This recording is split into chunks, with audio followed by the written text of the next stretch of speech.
Greetings, ladies and gents, and welcome to today's Reddit Quickie from the subreddit HFY, called Billy Bob Space Trucker, Chapter 10. Written by Legal. A link to the original will be down below, and as always, I hope that you enjoy. Special Agent Muller presented his ID to the Sergeant Tavish at the Galactic Release. The Gremlin looked it over, scanning it in his computer, before handing it back. Being aquatic creatures, the Gremlin had to wear an exosuit to survive the standard atmosphere conditions that were standard across the galaxy. Plus, their culture had a very strong sense of moral codes and justice. This made them natural cops, since their exosuits could simply be upgraded for police work, and there already was a good ethical standing. Even so, Muller didn't like them very much. They were too strict in their codes and often followed the law by rote instead of intention. Even so, they were well-meaning, so he figured that there could be worse cops out there. You'll have to excuse me if I ask a lot of questions, Agent Muller. Came across a robotic voice from the suit. It is not a very usual case around here to get mixed up with the interspecies affairs. Muller took his ID back and tucked it into his breast pocket of his black suit. That's all right, since I represent the unified human government, which isn't a member of the nation of the galactic government, yet I am well versed in explaining such things. The Sergeant Tavish exosuit broadcast a sign intending for non-verbal understanding. Then he spoke up. But you are allowed limited access to our police network, it seems. Yes, but only in regards to capturing the wayward humans in galactic government wants us to bring to justice.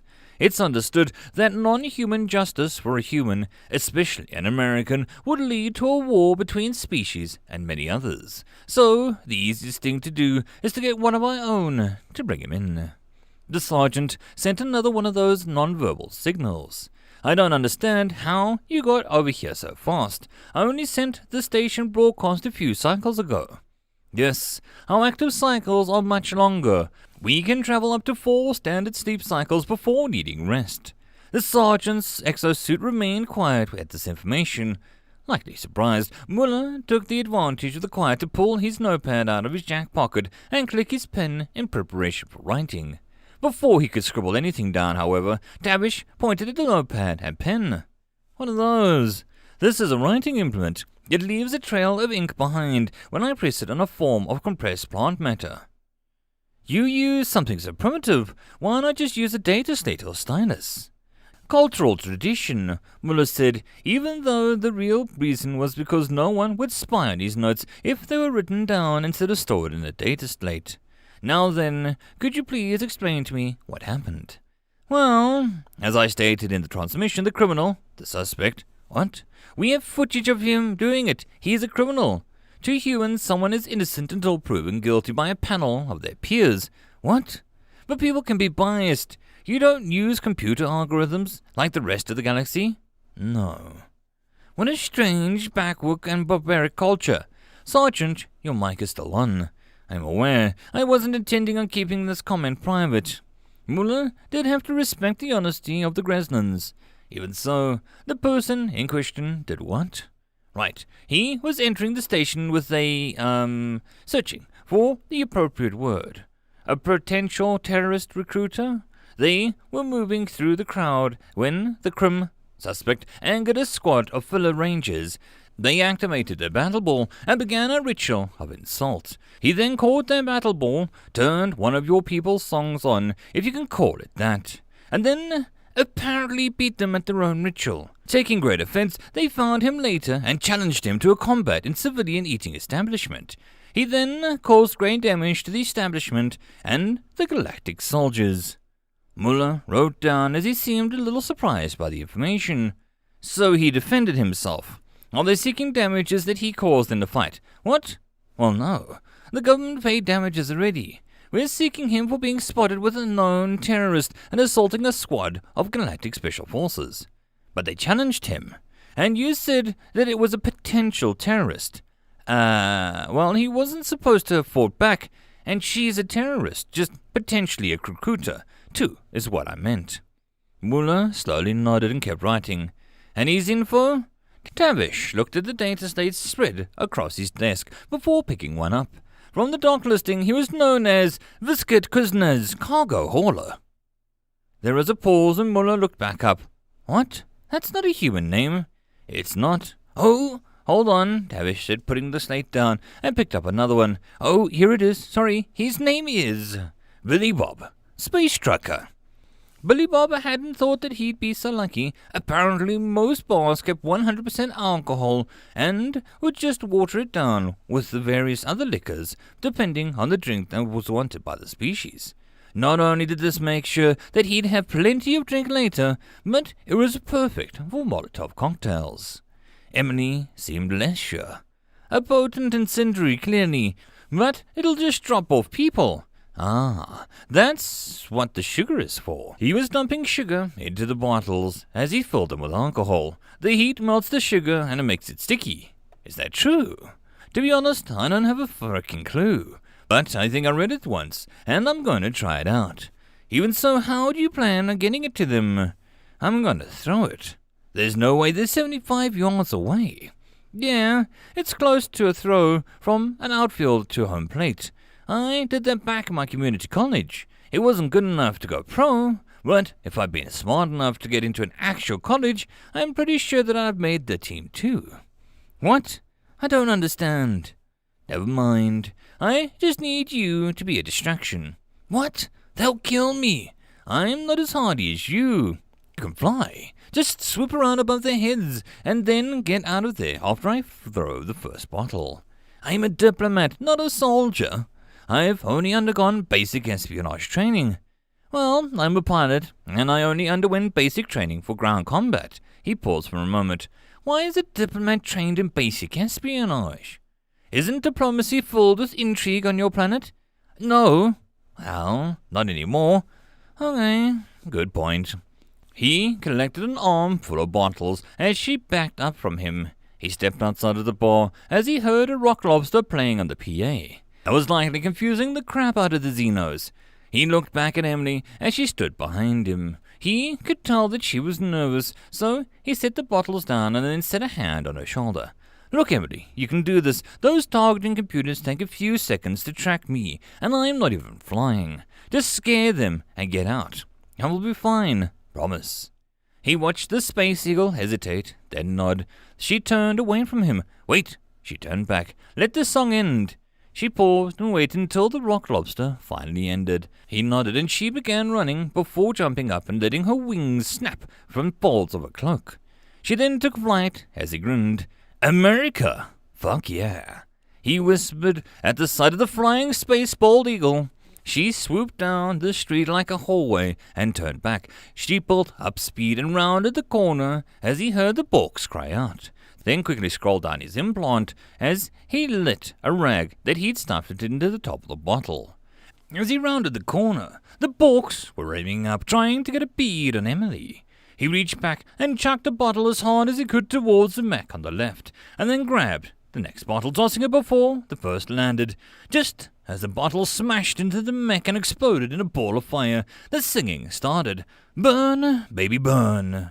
The mech on the right fired a stream of bolts at Emily, who cried out and swooped away past Billy Bob.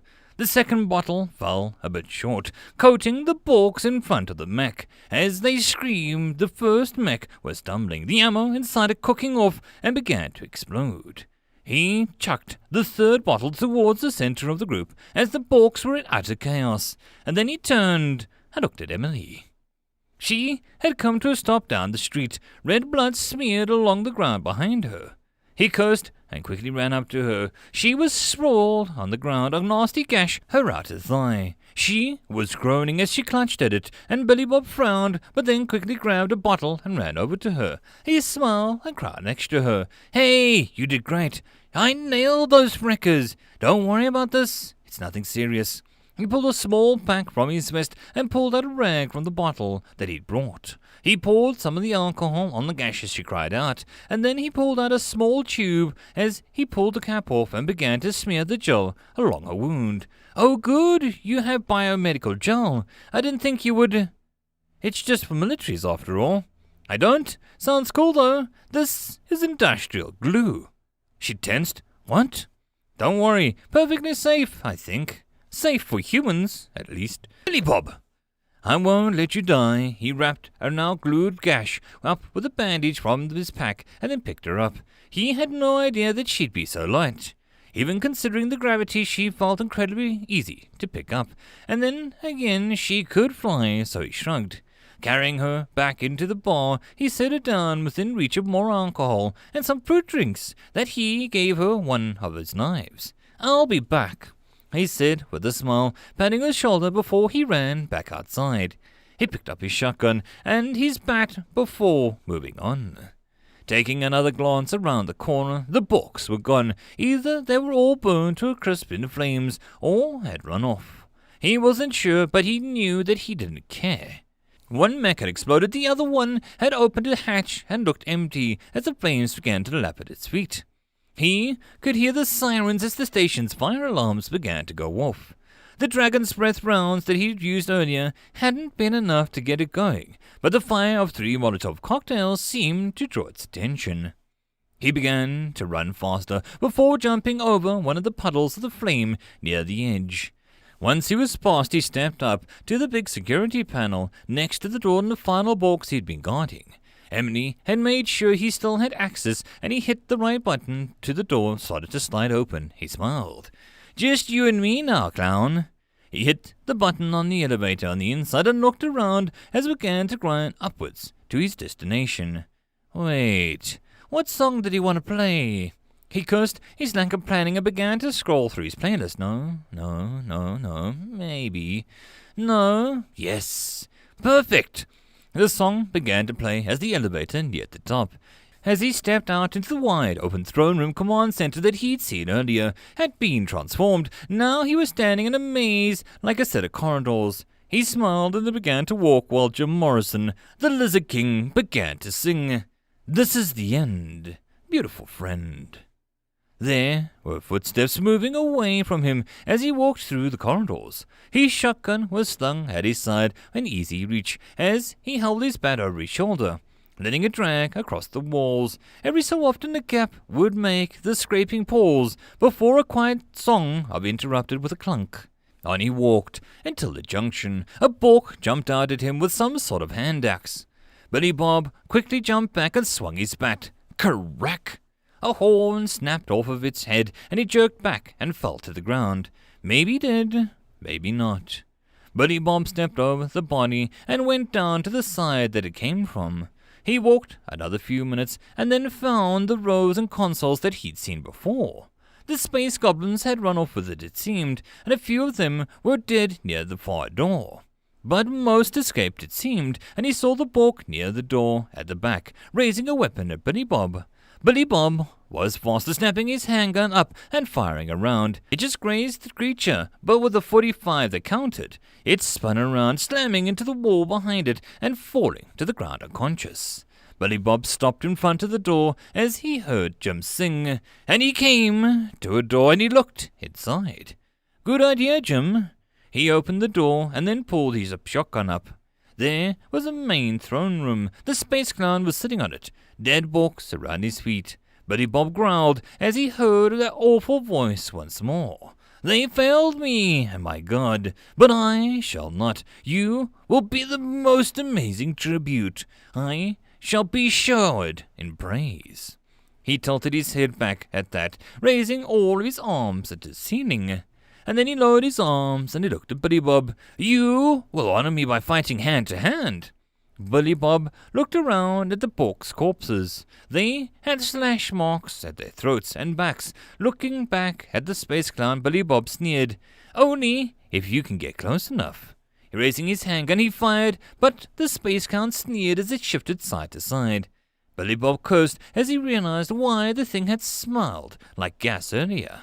The fat ass gut was filled with the stuff, and it seemed to utilize some sort of release valve in the body to boost left and right.